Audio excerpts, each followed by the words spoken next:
રાજકોટના ward number 4ના રહેવાસીઓ ફરી એકવાર મેદાને ઉતર્યા છે। જ્યારે આપને જણાવી દઈએ કે રાજકોટના કુવાડવા રોડ પાસે આવેલ એક નંબર જ્યારે છે તેની અંદર 4ની તિરુપતિ સોસાયટીના રહેવાસીઓ દ્વારા રસ્તા રોકી અને રાજકોટ મનપાનો વિરોધ કરવામાં આવ્યો હતો, જેમાં વિરોધનું મુખ્ય કારણ તિરુપતિ સોસાયટીમાં છેલ્લા કેટલાય સમય થયા રોડ રસ્તાઓ બિસ્માર હાલતમાં છે, જે અંગે રાજકોટ મનપાના મેયર નયનાબેન પેડિયારને 68 વિધાનસભાના ધારાસભ્ય ઉદયભાઈ કાનગડને તેમજ રાજકોટ મહાનગરપાલિકા ઉચ્ચ અધિકારીઓ સુધી ફરિયાદ કરવામાં આવી છે, પણ આજ દિન સુધી સ્થાનિક લોકોની સમસ્યાઓનું કોઈ નિરાકરણ નથી અને રાજકોટ તિરુપતિ સોસાયટીના રહેવાસીઓ દ્વારા રસ્તા બંધ કરી વિરોધ કરવામાં આવ્યો હતો।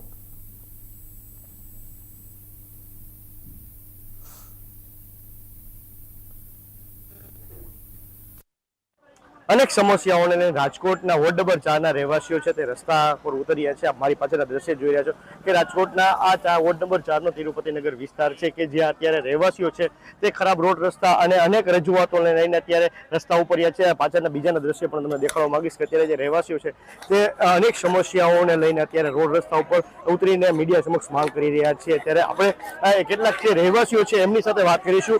શું સમસ્યા છે એમની? બેન, શું સમસ્યા છે તમારી? કયા વિસ્તારમાં રહો છો અને કઈ કેટલી વખત માંગ કરી છે અને શું મુખ્ય માંગણીઓ છે તમારી? અમે જ કીધું હમણાં શું નામ તમારું? પ્રજ્ઞાબેન। પ્રજ્ઞાબેન, કયા વિસ્તારમાં રહો છો? શું સમસ્યા? તિરુપતિ બાલાજીમાં ગ્રીનલેન્ડ ચોકડી અમારા રોડની સમસ્યા છે અને 2-3 વર્ષથી અમે કહી છીએ કે રોડ બનાવી દો ને આગળનો રોડ થયો છે 18 મીટરનો અને અમારો જે કાયદેસરનો રોડ છે એ એને બનાવવો નથી, કારણ કે એનો કાયદેસરનો રોડ અમારો આમ ગ્રીનલેન્ડ ચોકડીએ નીકળે છે આમ, તો એની ઉપર દુકાનો બનાવેલી છે। આ બાબતે કોર્પોરેશનમાં રજૂઆત કરી હતી તમે? મેયર છે, સ્થાનિક કોર્પોરેટર છે, રજૂઆત કરી હતી? રજૂઆત કરી હતી। એના માટે અમે મેયર નહોતા આવતા અહીંયા, એના માટે અમે હાઈવે પણ બંધ કરેલો હતો। તમે આગળના ન્યૂઝમાં જોઈ શકો છો કે એમાં રોડ બંધ કરેલો હતો, અહીંયા નહોતા આવતા। અમે કેટલા ફોન કરેલા તોય મેયર કે જે આ કોર્પોરેટર હોય એ અહીંયા આવતા નહોતા, એટલા માટે અમે હાઈવે પણ બંધ કરેલો હતો। અનેક વખત રજૂઆત કરી છે છતાં હજી તમારા પ્રશ્નનું નિરાકરણ નથી આવતું। શું મુખ્ય શું અમારા માંગણી છે? મુખ્ય અમારે બસ એ છે, અમારો રોડ કાયદેસરનો નીકળવો જોઈએ એમ। અમારે રોંગ સાઈડમાં હાલવું પડે છે, તો રોંગ સાઈડમાં હાલીએ એટલે મેમાઈ આવે છે। તમે શું કહેશો બેન? તમે આ જે ખરાબ રોડ રસ્તાને લઈને અત્યારે ચોમાસું છે કેટલી તકલીફો પડે છે? તમે અહીંયા 2-3 દી રોકાવ તો ખબર પડી જાય અમને બધાને કે તમને ખબર પડે છે। પાણી વરસાદ આવે ત્યારે આવવાની જરૂર છે તમારે બધાને, ઉમરે અને પાણી ઠેક ઘરમાં પહોંચે, અહીંયા બંધ વાહ બંધ, તો હાલવાનું ક્યાં? પેલો તો એ જ પ્રશ્ન અમારો છે, સોસાયટીને હાલવાનું ક્યાં અમારે? બેન, તમે જેમને મત આપીએ, જે તમારા માટે મત માટે જે તમને પગે લાગે છે તે હવે દેખાય છે? હવે આવતા જ નથી અત્યારે। પછી કોઈ ભંગિયાણી આવે તો ભલે, કચરા વાળો નો આવે તો ભલે, નળ નો આવે તો ભલે, તો એ આવે નહીં।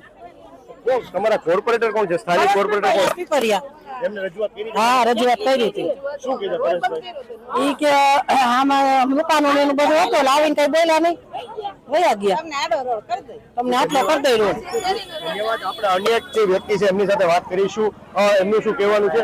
જે તમે આજે ચકાજામ કર્યો છે, રોડ રસ્તા બંધ કરવાનું અગાઉ પણ કર્યું હતું, ત્યારે આજે ફરી એકવાર કર્યું છે, હજી સુધી તમારી માંગ નથી સંતોષાતી। શું મુખ્ય શું કહેશો? મુખ્ય કારણ આમાં રાજકીય હોઈ શકે, બરાબર, કે પૈસાનું આ તે બધું। હવે તમે એક રીતે જોવા જાઓ, બરોબર, તો અમારા અહીંયા જો તમે અહીંયા ગ્રીનલેન્ડ ચોકડીએ તમે આવો તો અહીંયા પેસેન્જર ભરવાની માથાકૂટ, બરાબર, અહીંથી અંદર આવો એટલે અમારે આ બધા નાના રસ્તાની માથાકૂટ। ટૂંકમાં આવી રીતે અમને ટૂંકમાં અમારો જે વોટ છે, જે અમે વોટ આપી છે, બરોબર, એના કરતા આ લોકોનું મહત્વ જાજુ છે। આ લોકો જે જગ્યાએ વોટ દેતા હોય એ જગ્યાએ, પણ આ લોકોનું જાજુ હોય એટલે અમારામાં ધ્યાન નથી દેતા। સરકાર લેન્ડ ગ્રેબિંગ ના, રાજકોટ કોર્પોરેશન છે તે લેન્ડ ગ્રેબિંગ કેમ દાખલ કરતી? આ જે જગ્યા છે તે સરકારી જગ્યા છે, તમે કહો છો એમ, તો સરકારી જગ્યા ઉપર કોઈ દબાણ કરે તો તેમના ઉપર લેન્ડ ગ્રેબિંગ સુધીના કાર્યવાહી થઈ જાય, તો કેમ આવા લોકો ઉપર કાર્યવાહી નથી થતી? અને મેયર પણ અહીંયા આવી ગયા હતા, તો તેમને શું જોયું? એમને જોયું કે થઈ જશે, પછી એને કીધું કે 11 મીટર કે 12 મીટરનો જે રસ્તો થતો હોય છે એમ થઈ જાય, પણ વહાં સુધી 18 મીટરનો થયો છે અને અમારા નકશામાં અમે ટીપીમાંથી નકશો કઢાવેલો છે, એમાં બધું કમ્પ્લીટ જ છે, એમાં 18 મીટરનો રસ્તો છે, બરાબર। પછી તો આ બધું કે આ માનો ને કે ભાઈ આમાં રાજકીય લાગવગ હોય એટલે આ બધું થતું હોય। હવે પછી કોણ પૈસા લેતું ને કોણ ન લેતું એ અમને તો કઈ જાજી ખબર ન હોય। હાલ ચોમાસું અત્યારે ચાલુ છે, ત્યારે રાત્રિના સમયે નીકળવું વૃદ્ધોને લઈને બહુ મુશ્કેલ પડતું હોય છે, પડવાની પણ સંભાવના એવા કોઈ બનાવ બન્યા છે? એવા ઘણા બધા બનાવો બનેલા છે, પણ હવે આમાં તમને ગણતરી કરાવવા જોઈએ ને તો અમારે ગણતરી ઘટી જાય એટલા બનાવ બનેલા છે. અત્યારે આ તમારો કેમેરો ફેરવી જોવો તો આ ચારે બાજુ પાણી ભરાયેલું છે, બરોબર. અહીંથી ખાડો કિચડ માંથી નીકળે, બરોબર, ત્યાં ખાડા આવી જાય, ખાડામાંથી નીકળે તો બીજું નીકળી જાય. હરસિદ્ધમાં ન્યાય ખોડેલા તો વાઘુરુદયમાં ન્યાય ખોડેલા, આમ ચાલી તો રોડ સાઈડ થાય, અમારે હાલવું કે એ બાજુથી. હવે શું માંગ છે તમારી? મારા રોડ આખો બનાવી દો, હા, અને રોડ આખો કરી દો. રાજકોટના વોર્ડ નંબર 4 ના તિરુપતિ નગરના રહેવાસીઓ જેમનું સ્પષ્ટપણે કહેવું છે કે જે રીતે મહાનગરપાલિકા કિનાખોરી રાખી રહી છે અને આમાં સ્થાનિક પ્રશ્નોને જે નિરાકરણ નથી લાવી, અવારનવાર રજૂઆત કરવામાં આવી છે, છતાં મેયર પણ હાથ ખંખેરીને જ્યારે વોર્ડમાં મુલાકાત આવે પણ હાથ ખંખેરીને જતા રહે છે. ત્યારે હવે ઉગ્રથી ઉગ્ર જે રહેવાસીઓ છે તે આંદોલન ઉપર ઉતર્યા છે અને જો આગામી સમયમાં જો વોર્ડ નંબર 4 ના રહેવાસીઓની માંગ નહીં છે સંતોષવામાં આવે તો આનાથી પણ જલદ જે ઉગ્ર જે રહેવાસીઓ છે વોર્ડ નંબર 4 ના તિરુપતિ નગરના તે આનાથી પણ ઉગ્ર આંદોલન કરતા પણ અચકાશે નહીં તેવી હાલ અત્યારે વિસ્તારવાસીઓ ચીમકી ઉચ્ચારી રહ્યા છે. કેમેરામેન હાર્દિક ભોળિયા સાથે પ્રતિક લીંબાણી, ઇન્ડિયા ન્યૂઝ, રાજકોટ.